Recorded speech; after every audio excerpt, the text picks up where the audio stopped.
আসসালামু আলাইকুম দাদরা, কি খবর? কেমন আছেন? নিশ্চয়ই ভালো আছেন। আমিও আছি, আলহামদুলিল্লাহ ভালো আছি। দাদরা, আমরা আসলে কোনো কিছু ব্রেন খাটাই করতে পারি না। ব্রেন খাটাই করতে পারি না। আর এই কারণটার জন্যই আমাদের সিসি নির্ভর হইতে হয় আর কি। যে কোনো জায়গায় যাইবেন, যে কোনো জায়গায় দেখবেন, যে কোনো কিছু উদ্ঘাটন করবেন, আমাকে সিসি ক্যামেরার ভিডিও ফুটেজ দরকার আছে।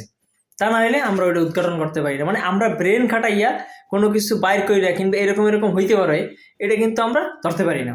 এই গেল এক কথা। আর একটা কথা হইলো কি, এখনকার যারা ডাক্তার, হেরা কি করে, হেরা কোনো কিছু মানে রোগ পাইলে, রুগী পাইলে আগে কি করে, হ্যাঁদের দিয়ে টেস্ট করায়, মনে হয় 10-15টা টেস্ট করায়, 5-7 হাজার 10 হাজার টাকা জায়গা। হ্যাঁ, তারপর টেস্ট দেখিয়া এই এরপর হেরা নির্ধারণ করে যে হ্যার জ্বর হইছে না হ্যার আমাশা হইছে। মানে এখন মানে আমরা যারা এখন বর্তমান প্রজন্মে যারা আছি, এরা সিসিটিভি ছাড়া আমরা কোনো কিছু আর বুঝতে পারি না।